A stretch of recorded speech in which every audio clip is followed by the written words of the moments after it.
There's a couple of key plays that I wanted to talk about from the game against Buffalo.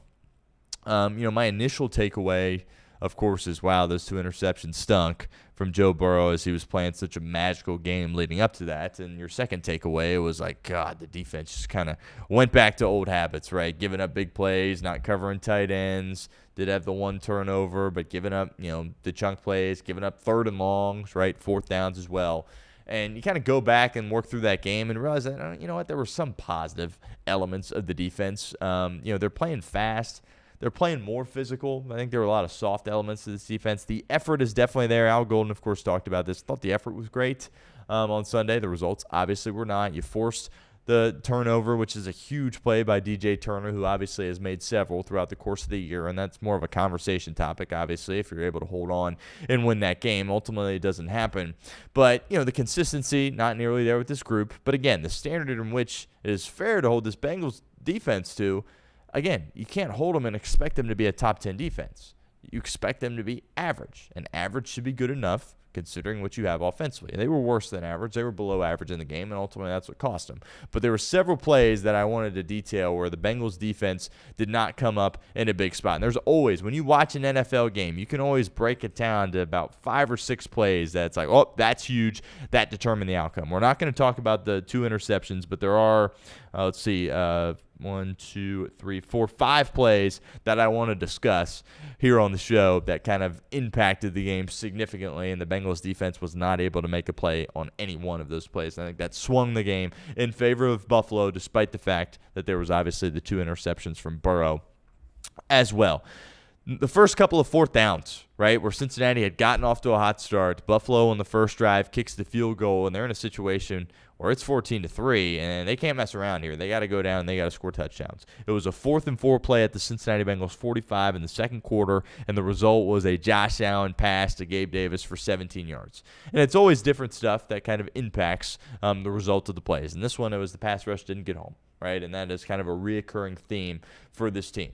Pass rush has been a little bit better. Cedric Johnson has shown some flashes. Osai has played better, right? Miles Murphy is coming along a little bit, believe it or not. But on this particular play on 4th down where you needed some disruption, Josh Allen had all day to throw. I believe it was Turner in coverage. It was fine. But in the NFL, if you ask guys to cover for more than a couple of seconds, somebody's going to get open. Davis was open. It keeps the drive alive. 4th and 4, huge conversion. If you get a stop there, and the Bengals did get a stop on 4th down late in the first half, which was huge. Weren't able to turn it into points, also critical as well.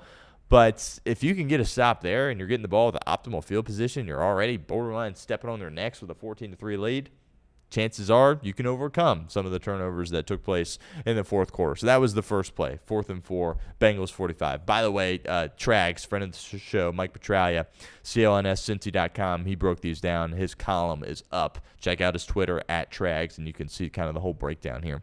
Second one was also a 4th and 4, and it was at the Bengals 11. And this, to me, is just Josh Allen being Josh Allen. I'm not quite sure, maybe Mahomes, but other than those 2 guys, I don't think anybody, to be honest with you, is making this play. What Allen was able to do on the second 4th down of that drive, pass to Khalil Shakir, 11 yards, touchdown.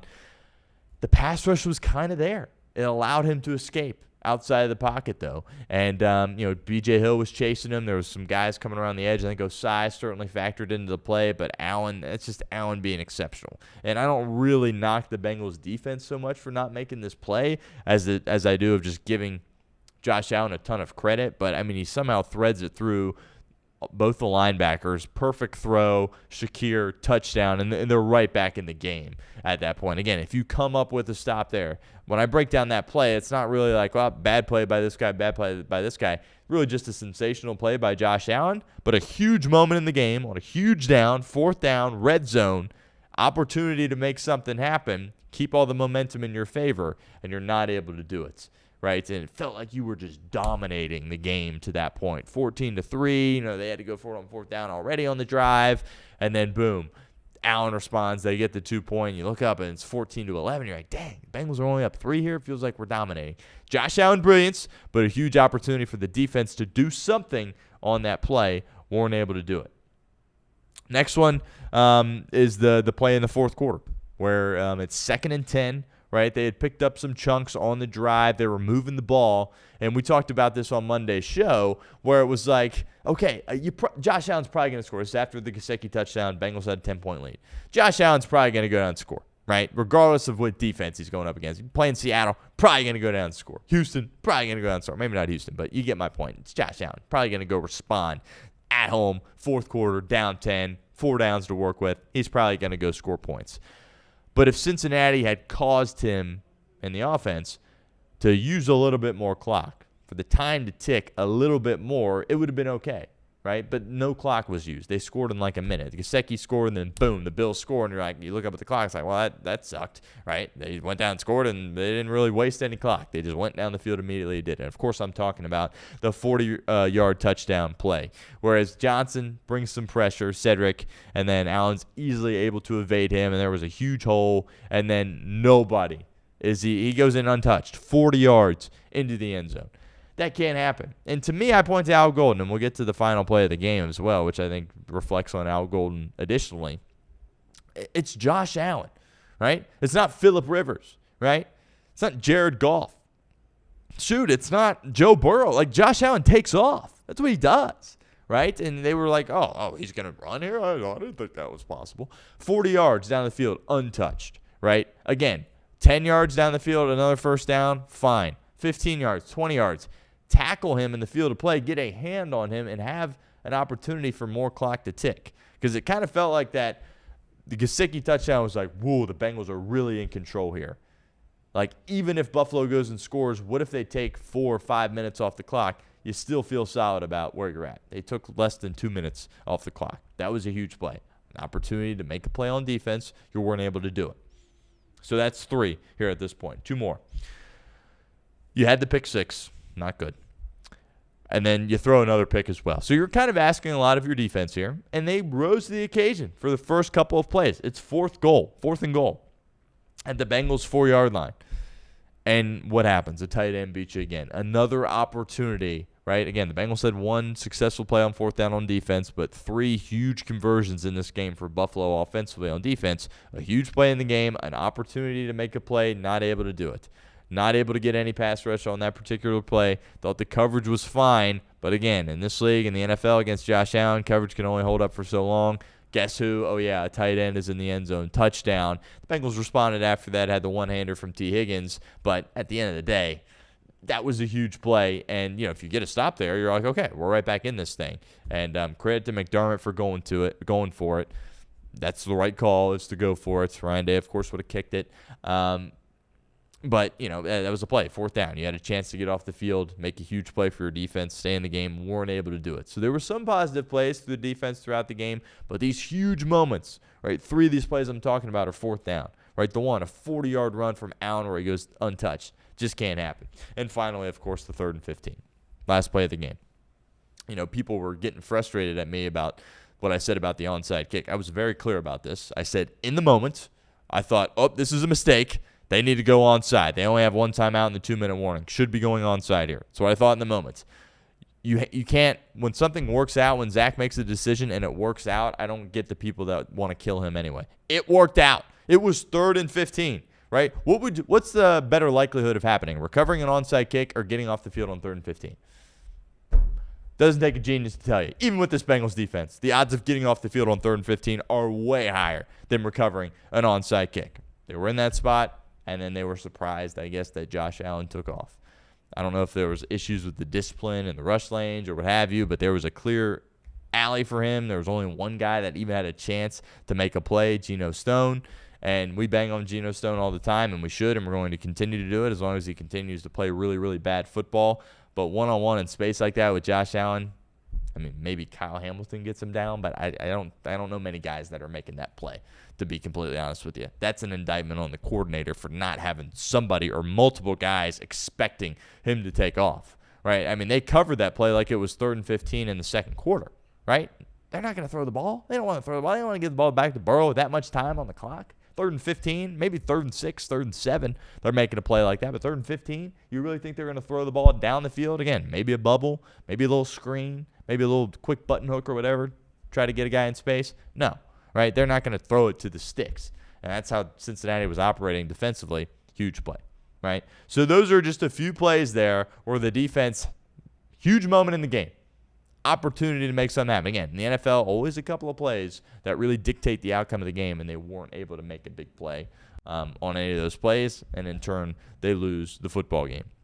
I want to touch on T before we move on here. T. Higgins, I've been a big T. Higgins guy. I thought the writing was on the wall going into last year that it was going to be, because remember there was the dispute in the offseason, and then he was like, screw it, I'm going to go out there, I'm going to practice with my team, and I'm going to go from there after getting tagged, of course. And he was great last year, especially towards the end of the year. And, then you heard Joe start to say it, and you heard Zach kind of love up on T as well. And you're like, you know what? You need to get this thing done. My mindset changed. I was fine with T walking going into last year. Season ends. You hear what Burrow said. You saw the production of the offense, and it was like, you know what? No, T. Higgins needs to come back. Organization deserves a lot of crap for a lot of the things that have gone on. They deserve a lot of credit for this T. Higgins thing, in my opinion. Hasn't worked out and equated to wins yet, but I think it was still the right call, and I think it's still way too early to say it was not the right call. He's a great player. He's had some injury issues. Lots of people in this league do, right? People like Jamar Chase, that's kind of a unicorn, right? Knock on wood, but he doesn't get hurt. He hasn't gotten hurt yet. T's gotten banged up a few times, and whenever you have a guy with a concussion, coming off a concussion, you're always a little bit worried about him. And he hit his head several times in the game. Made some big-time plays, but was hitting his head. He got evaluated twice in the blue medical tent. And, look, you got to trust the neurologist. You got to trust the doctors. They went through all the tests with him, and they said he was fine to go out there and keep playing. Obviously, he was a little bit shaken up, and you were a little bit worried about him. And there was a lot of people that were like, T, let's sit down here. We're a little bit worried about you at this point. And he went out there, and he competed his butt off. They asked him after the game. He said, yeah, I'm a soldier, right? And I believe him. He totally is, and he deserves all the credit in the world. But then he got the symptoms again, right? And then he ends up in concussion protocol. He needs to sit out this week. I don't expect him to play against Baltimore. In fact, I would be shocked. I don't think Zach technically has ruled him out as of now as we're doing this live. But I would be shocked if T. Higgins played. And then the question becomes, if the Bengals lose against the Ravens, then they'll be eliminated. Then I think you sit T. Higgins down. Again, I was on the complete opposite side of this with Joe Burrow. It was a toe, not a concussion. Right, if Joe Burrow had multiple concussions, I wouldn't be saying send him out there in meaningless football games. Right, concussions, head injuries, totally different. Right, if you get two back-to-back like that, and then you're going to risk a third in a single season when you're not playing for the playoffs, I would sit him down at this point. We'll have that conversation. Hopefully we're not. Hopefully the Bengals win and still have some life, and T's ready to go the following week, and we can hit the ground running. But if they lose this game against Baltimore, might be time to say, T, we love you. We appreciate you.